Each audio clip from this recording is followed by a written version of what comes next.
Seguinte, a presidente do Supremo Tribunal Federal, a ministra Rosa Weber, marcou para sexta-feira desta semana o início do julgamento de uma ação que questiona a legalidade do aborto em até 12 semanas de gestação no Brasil. Rosa Weber é relatora do caso e em 2017 o PSOL entrou com essa ação pedindo a liberação do aborto para grávidas com até 12 semanas de gestação. O partido questiona a criminalização do aborto citada nos artigos 124 e 126 do Código Penal de 1940. O que, segundo o partido, viola preceitos fundamentais da dignidade da pessoa humana, da cidadania, da discriminação, da inviolabilidade da vida, da liberdade, da igualdade, da proibição de tortura ou tratamento desumano ou degradante da saúde, entre outros. Atualmente, o aborto é autorizado no Brasil em 3 situações: se houver risco de morte para a mulher por causa da gestação, se a gravidez foi provocada por estupro ou se o feto é anencéfalo, sem cérebro. No Supremo, há a expectativa de que algum ministro ainda possa fazer pedido de vista, ou seja, um pouco mais de prazo para analisar o caso. O julgamento será em plenário virtual e os ministros podem inserir seus votos no sistema eletrônico até o dia 29 de outubro. Eu já começo com você, Kim Rafael. Pois é, já temos ali algumas exceções quanto ao aborto, né?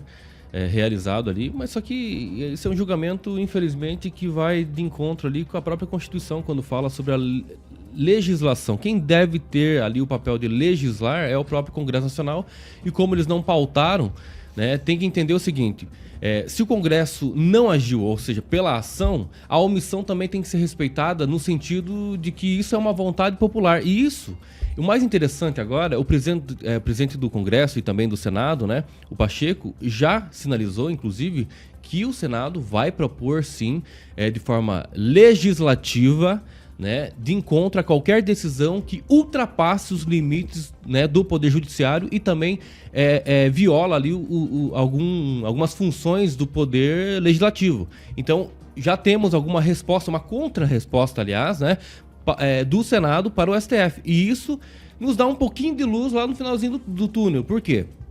Porque é muito claro que o Supremo Tribunal Federal vem fazendo. Vem legislando e junto com a militância, entendeu? Não discutindo o caso específico com a população, apenas numa decisão, uma canetada, e aí isso vai ser decidido a vida de muitos brasileiros e brasileiras, aliás, né? Então tudo isso tem que ser pautado e tem que ser ponderado, e infelizmente o STF hoje não está ponderando. Olha, em primeiro lugar eu quero começar dizendo que eu sou contra o aborto, sou contra infanticídio, sou contra pedofilia, sou contra homicídios.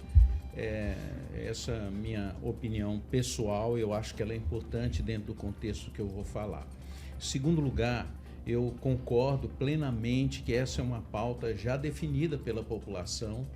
Então o Supremo Tribunal Federal está entrando numa área aí que não deve ser deles, não é essa a proposta. Somente as pessoas que vivem essas situações de lidar com seres humanos que sofrem, que abortam, que sabe as consequências de um aborto na vida das pessoas. A forma como as propostas chegam para a gente para tratar desse assunto, ela é uma forma muito hipócrita, eu diria. A sociedade, a mídia, os meios de comunicação, os movimentos culturais, todos eles lidam e expõem as pessoas ainda muito jovens a uma sensualidade exacerbada, estimulam as pessoas a isso, a uma sexualidade, uma promiscuidade, e isso vai gerando uma série de dificuldades. Quem vive essas situações de aborto geralmente são as populações mais empobrecidas, que não têm nenhum processo de educação. Ao invés de abortar, a gente deveria estimular a sociedade a adotar.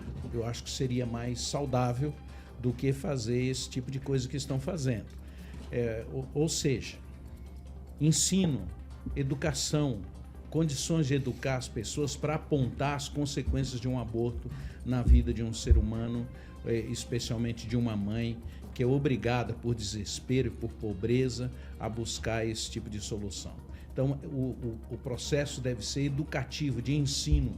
Deveria se fazer leis obrigando os governos, através dos meios de comunicação, a mostrar as consequências do aborto na vida de uma mulher que passa por isso, e não ficar estimulando as pessoas a uma sensualidade e a uma forma de vida que está fora da realidade, usando-se e acobertando-se determinados crimes contra menores, contra crianças, contra a mulher.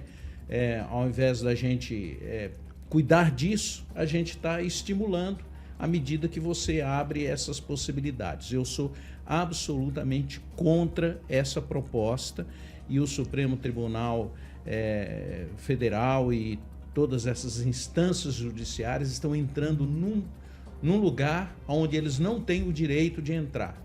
Eles não deveriam estar fazendo isso. Essa é a minha proposta. Eu sou a favor de que a gente sempre escolha a vida e não a morte.